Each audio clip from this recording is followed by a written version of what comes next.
Всем привет, с Митори-чан! Недавно Япония была потрясена новым рекордным числом умерших за год людей. За 2024 год японское население уменьшилось на 900 тысяч человек. Это как если бы одна префектура Японии исчезла. И причина тому – послевоенное поколение бэби-бумеров постепенно стареет и умирает, а новое поколение японцев не рождается. Считается, что для поддержания нынешнего количества населения показатель рождаемости должен быть 2, то есть в каких-то семьях 0 детей, в каких-то семьях 3-4 ребенка, и в среднем 2. В Токио этот показатель 0,99, что потенциально грозит уменьшением населения в 2 раза. Часто причиной низкой рождаемости считают то, что женщины просто больше не хотят рожать детей, или то, что женщины начали получать высшее образование и работать наравне с мужчинами, но не все так просто. Поэтому сегодня я расскажу вам настоящие причины, почему японки не рожают, на основе опросов и статистик за последние годы, а также реальных историй живых людей из моего окружения, включая меня. Первой и главной причиной считается уменьшение количества женатых людей. Это очень хорошо понятно по этим двум графикам. Здесь видно, что с 70-х годов до наших дней количество рожденных детей в женатых парах особо не изменилось. Что в 70-х, что в 2021, в среднем в паре рождается 2 ребенка примерно. Но при этом в общем количество рожденных в Японии детей очень сильно уменьшилось. И причина тому – женатых пар стало намного меньше. В 90-х годах примерно 3% мужчин в возрасте 50 лет и примерно 5% женщин никогда не были женаты. В 2020 году примерно 28% мужчин и 17% женщин в возрасте 50 лет никогда не были в браке. И эта статистика не включает в себя разведенных людей. То есть это большая разница. В 90-х почти все были женаты. Только 5% никогда не состояло в браке. Сейчас в районе 30% японцев никогда не состояло в браке даже в 50 лет. Получается, что что-то произошло в 90-х, что заставило людей меньше жениться и, как следствие, меньше заводить детей, потому что в японской культуре особо не принято заводить детей в гражданском браке или становиться матерями-одиночками, кто даже без мужика хотел бы родить. Так что же случилось в 90-е? В эти годы лопнул пузырь японской экономики. Возможно, кто-то об этом слышал. Это случилось из-за сильной переоценки японской недвижимости и акций, а также договора с Америкой, который делал японскую иену сильнее, чем доллар в несколько раз. И из-за этого японские товары стали намного дороже для иностранных покупателей, и это негативно повлияло на экономику в целом. Из-за этого многие потеряли работу, рабочие места стали более нестабильными, и уклад «мужчина зарабатывает на всю семью, а женщина домохозяйка и смотрит за детьми» перестал работать. Многие молодые пары начали откладывать брак из-за нестабильной финансовой ситуации. Примерно в то же время больше девушек начало полноценно работать. До 90-х было нормой, если девушка совершенно не работает, или если и работает, то до свадьбы, а потом увольняется. В наше время, конечно же, такое уже редкость, но до сих пор есть отголоски. Допустим, когда я работала в моей предыдущей японской фирме, у меня были девушки на работе, которые увольняются, и ты у них спрашиваешь причину увольнения, а они такие: «Потому что я выхожу замуж». Или даже когда я выходила замуж, меня на работе первое, что спросили, планирую ли я увольняться. Я была в шоке тогда от этого вопроса, если честно. Полноценный выход девушек на работу поддерживало японское правительство для увеличения количества рабочей силы, но многие японские фирмы не были готовы нанимать девушек, а только девушек, кто работает как мужчины. А мужчины в Японии очень жестко работают, поскольку с 50-х годов до 90-х годов в Японии очень резко увеличилось количество населения, и свое рабочее место нужно было еще заслужить. И поэтому многие японские мужчины очень много работали, перерабатывали и ставили фирму на первое место. И это создало японскую рабочую культуру, где много перерабатывать и ставить фирму на первое место – это само собой разумеющееся. И то же самое требовали и от девушек тоже. Как результат, у многих японок стало меньше времени на семью и социальные отношения, и многие начали выбирать или карьера, или семья. Вернемся в настоящее время, поскольку в 90-х годах японская экономика сильно ухудшилась и зарплаты одного мужчины на всю семью стало не хватать, финансовая выгода брака постепенно начала исчезать. И как бы это ни казалось корыстным, многие люди раньше женились, поскольку это было финансово выгодно, особенно для девушки. В наше время, наоборот, бывает финансово невыгодно жениться, особенно девушкам, кто зарабатывает больше, чем мужчины. А таких становится все больше и больше. И даже в Японии проводили опрос, вопрос, если девушка зарабатывает больше, чем мужчина, она не хочет встречаться или жениться с таким человеком. И поэтому все труднее и труднее найти пары, которые бы был хороший матч в этом плане. Еще одна культура, которая начала меняться с 90-х и привела к уменьшению женатых пар. Раньше в Японии было много так называемых омиай. Это свидание по знакомству с целью жениться, сватовство. И раньше жениться было само собой разумеющимся, поэтому могли представить кого-то на работе. Семьи организовывали такие свидания омиай. И, допустим, даже родители изами, их познакомил батюшка в церкви, поскольку они протестанты, и они женились через 3 месяца после первого свидания. Но постепенно культура омиай начала отходить на второй план, в фирмах начали запрещать сватать сотрудников, поскольку это слишком личное. И в наше время одна из главных причин, почему японцы не женаты по опросу, это отсутствие знакомств. И также интересно, что в 2025 году каждая 4-я женатая пара познакомилась в приложении. И знакомство в приложении сейчас на первом месте среди мест, где можно познакомиться, поскольку японцы многие говорят, что просто нет времени и мест, где можно это сделать. Для тех, кто не знал, кстати, мы с Изами тоже познакомились в приложении для знакомств, и я себе даже не представляю, как мы могли по-другому познакомиться, поскольку когда мы познакомились, он работал в фирме с 9 утра и до 11 ночи почти каждый день. Вторая причина низкой рождаемости: даже женатые пары, кто хочет завести ребенка, не всегда могут себе это позволить. И понятное дело, что у каждой пары есть свои какие-то проблемы и нюансы, но 2 основные причины — это финансовая и физическая. Финансовая: многие японские пары считают, что у них не хватает денег даже себя нормально обеспечить, как можно планировать в таком состоянии ребенка завести. Допустим, у меня есть знакомая японская пара, которая хотела завести ребенка, и они пошли консультироваться к финансовому планеру, кто должен был просчитать им, как дальше себя вести и планировать финансовые разные расходы и так далее. И они ему говорят: мы обычная пара, нам примерно 32-35 лет, мы работаем на обычную японскую компанию, зарабатываем среднюю японскую зарплату $2500–3000 в месяц, и мы хотим одного ребенка завести. Что нам нужно знать, сколько нам нужно планировать денег и так далее. На что финансовый планер им говорит: чтобы вырастить одного ребенка до примерно 18-20 лет, вам нужно иметь в районе $200 000 накоплений.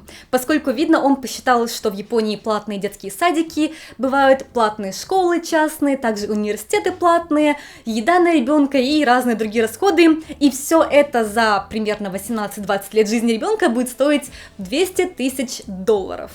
Ну, что я могу сказать? Моя пара знакомых решили, что они не будут заводить детей после такого, поскольку для обычного человека эта сумма звучит очень много, тем более для того, кто зарабатывает среднюю японскую зарплату и, возможно, не очень много денег откладывает и копит. Поэтому это был не очень хороший, конечно же, совет от финансового планера, но это реальность. В Японии примерно столько и нужно, чтобы вырастить одного ребенка, если считать все расходы, включая частные школы и университеты. И вторая проблема — это физическая, о которой я лично считаю, что слишком мало говорят в наше время. В Японии, к сожалению, примерно 20% пар, которые хотели завести ребенка, сталкиваются с проблемой забеременеть. Это каждая 5-я пара, которая потенциально могла родить одного или даже больше детей, не может забеременеть. Это очень много. И у меня много знакомых вокруг, у кого такая проблема есть. От 25 лет до 35 лет, знакомых, наверное, у меня 10, если не больше, у кого не получается забеременеть несколько лет. И этот диапазон возраста, я почему говорю, потому что некоторые любят говорить: часики тикают, тебе уже пора забеременеть, но по факту до 35 лет считается нормальным, здоровым возрастом, когда еще никаких проблем, по идее, забеременеть быть не должно. Потом уже постепенно могут увеличиваться количество мутаций яйцеклеток, у мужчин тоже ухудшается качество сперматозоидов, поэтому не так, что только у девушек проблемы с возрастом. До 35 лет считается нормальная граница, и даже до 40 лет, в принципе, там еще нормально может. Но почему-то все больше и больше молодых людей не получается забеременеть. И, честно скажу, это немного пугает, я не знаю, в чем причина, микропластик, что-то еще. И лично, о чем я сделаю, наверное, отдельное видео, у нас тоже не получается забеременеть уже примерно 3 года, хотя мне нужно было очень много времени еще решиться на этот шаг, а теперь еще и не получается.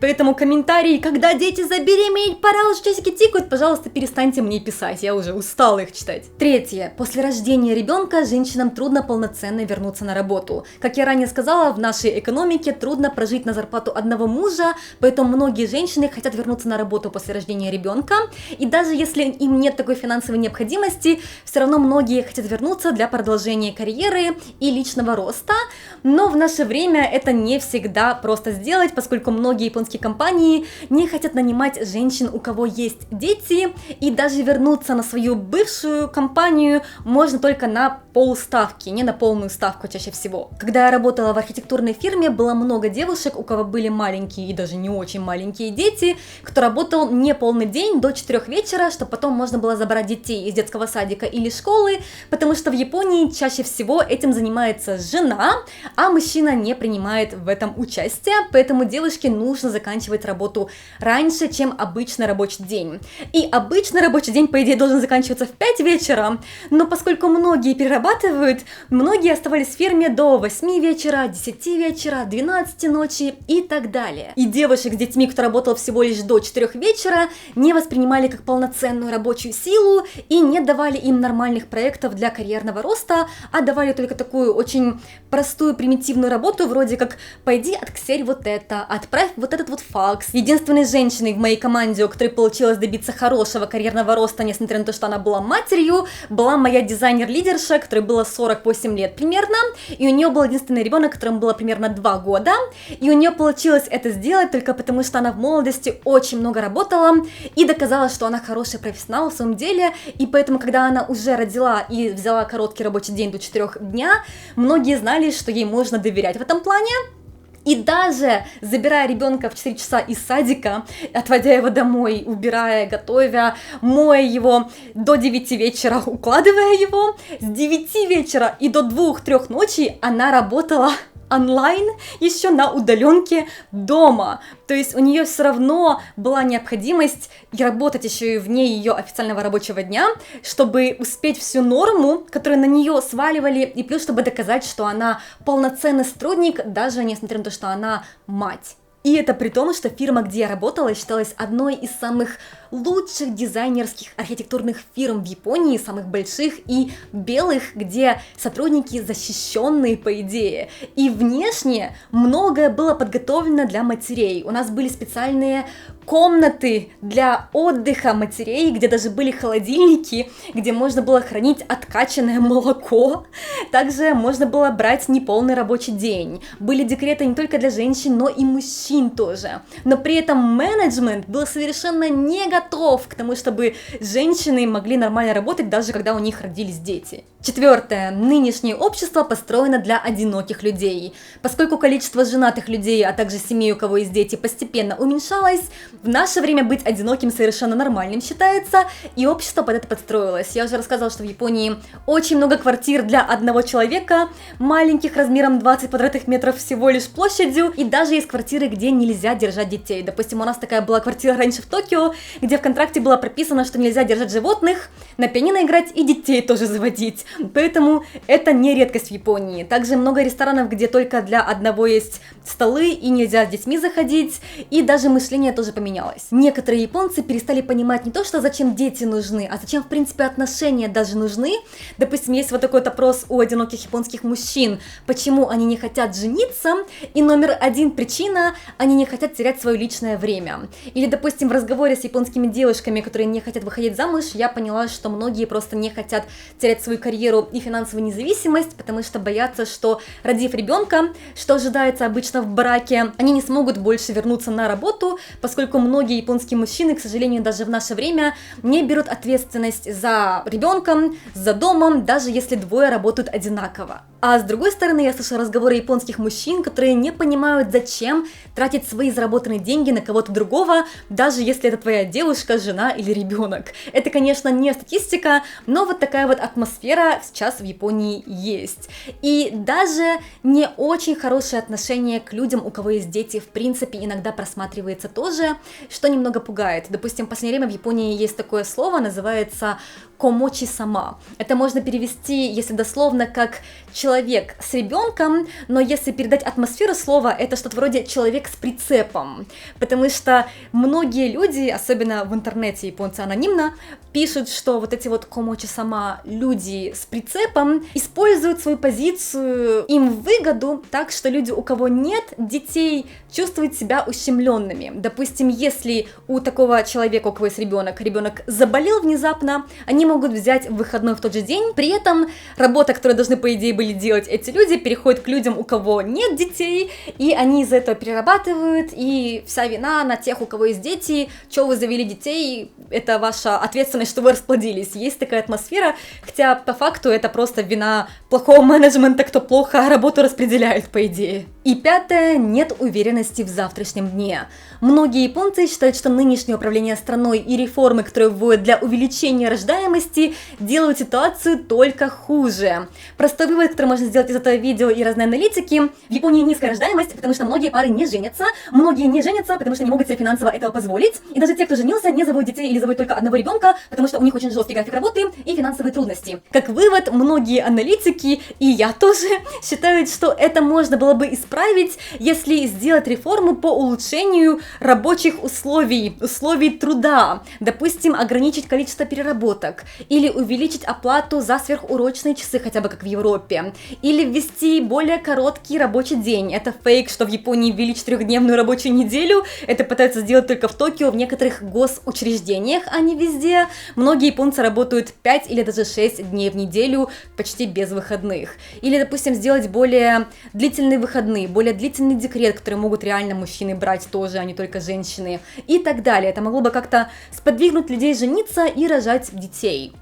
Но, к сожалению, единственный вывод, который сделал из этой всей аналитики японское правительство, это то, что проще заставить уже женатых пар родить больше детей, чем неженатых пар жениться и родить детей. Поэтому ввели разные дополнительные сборы, которые будут создавать отдельный бюджет страны, который пойдет на разные плюшки для семей, у кого 2-3 детей и больше. И это, в принципе, хорошо, поскольку пытаются ввести разные бесплатные, допустим, садики, бесплатную еду в школах, разные скидки. Это все здорово, но в ситуации японской нынешней экономики, где обычная зарплата японцев почти не растет, это делает только хуже для молодого неженатого населения и пар, у кого нет детей, потому что у них и так не слишком большая зарплата, и еще меньше остается свободных денег, которые можно было бы использовать после этих дополнительных сборов и налогов, и это делает желание завести детей еще меньше для некоторых. Некоторые японцы даже в шутку называют это налогом на одиночество, но по факту это одинаковый сбор со всех, с одиноких людей, с пар, у кого есть дети, с пар, у кого нет детей, и потом это будет использовать как отдельный бюджет для увеличения рождаемости, что в Японии сейчас спорный вопрос. И кроме этого, также много разных разговоров о том, что поскольку японская нация стареет и вымирает, наша пенсия будет очень маленькая, поскольку некому будет нашу пенсию оплачивать, и все это негативное настроение и боязнь о будущем заставляет многих людей просто отказываться от того, чтобы заводить семью и рожать детей. Конечно, все не так плохо, постепенно рабочие условия улучшаются, все больше и больше мужчин берет декретный отпуск даже, обещают сделать роды бесплатными вроде как с 26 года и так далее. Поэтому надеюсь, что в Японии будет проще завести семью тем, кто этого хочет. Надеюсь, что вам было интересно это видео. Всем большое спасибо за просмотр. Всем пока!